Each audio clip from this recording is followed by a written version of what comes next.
अभिव्यक्ति की स्वतंत्रता यदि है, आप सब लोग संविधान की बात करते हैं, लेकिन संविधान कितना मोटा पतला है, क्या लिखा है, कभी उसे देखा या दूसरों के कहे में?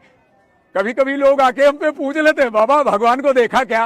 अरे तू तो संविधान देख सकता है यार, भगवान किसने देखा और कैसे उसको वर्णित करेगा? ये भी कह दिया गया कि वर्णन नहीं हो सकता।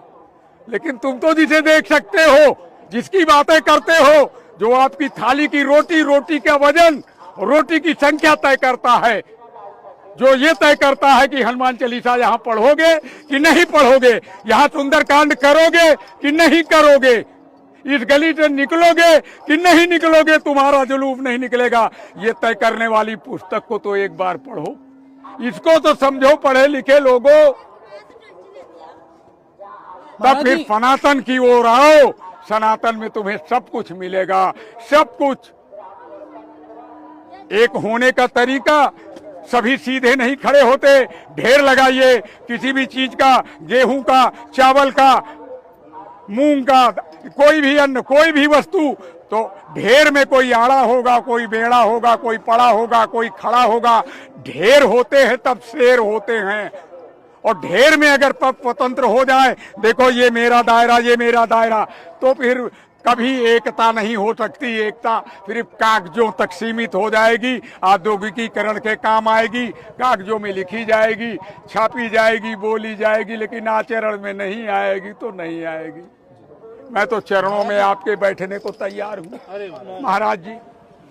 तो मुझे आड़ा बेड़ा तिरछा कहीं भी, कहीं शिफ्ट कर दो, कहीं फिट कर दो, मैं जो हूँ बस वही हूँ। महाराज जी एक सवाल हो मेरा जी, कि हम भारत के नागरिक होने के नाते भारत का संविधान जो है उसका पालन हमें करना पड़ेगा, और हम अपने सनातन धर्म का भी जो है पालन करते हैं, लेकिन बहुत से जो है लोग संविधान को मानने वाले लोग कहते हैं कि भगवान है ही नहीं।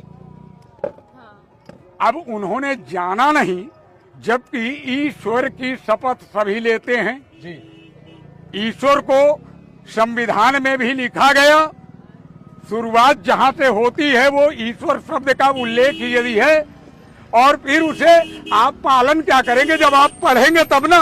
सही बात। ये तो कह दिया गया कि पालन करेंगे, क्या पालन करोगे भाई? क्या जानते हो आप संविधान के विषय में?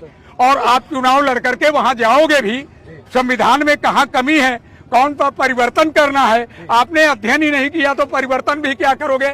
तो कैसे कैसे लोग चुन के जा रहे हैं, फिर आप आटा चावल में उलझे हो।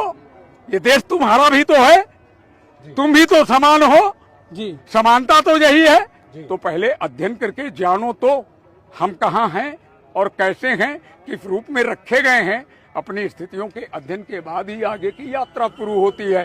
इसलिए 25 साल तक जो अध्ययन की बात हमारे सनातन में कही गई थी, उसका प्रयोग करें आप सभी लोग। अगर महाराज जी आगे के समाज को अच्छा देखना चाहते हैं तो हम नहीं होंगे, आप नहीं होंगे, फिर भी ये समाज होगा जी।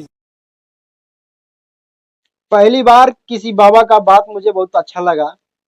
ये संविधान को पढ़ने की सलाह दे रहे हैं, बहुत ही अच्छा लगा मुझे। संविधान सभी को पढ़ना चाहिए। संविधान सभी व्यक्तियों की अभिव्यक्ति की आजादी देता है, उसको किसको मानना है किसको नहीं मानना है वो उसकी आजादी देता है संविधान।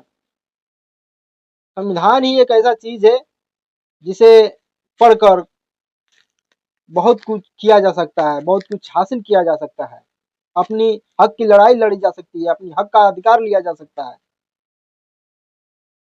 कुछ मूर्खों को ये लगता है कि अम्बेडकरवादी भगवान को नहीं मानते। अरे भाई वो नहीं मानते तो नहीं मानते, तुम मान रहे हो मानो। आखिर क्यों नहीं मानते? वो कुछ तो रीजन होगा। अब तुम्हारे कहने से थोड़ी मान लेंगे भाई, वो नहीं देखते हैं तो नहीं मानते हैं। तुम देख रहे हो क्या कि किसी बाबा ने बोल दिया कहाँ भगवान होते हैं, भूत पिचास होता है, तो तुम मान लोगे?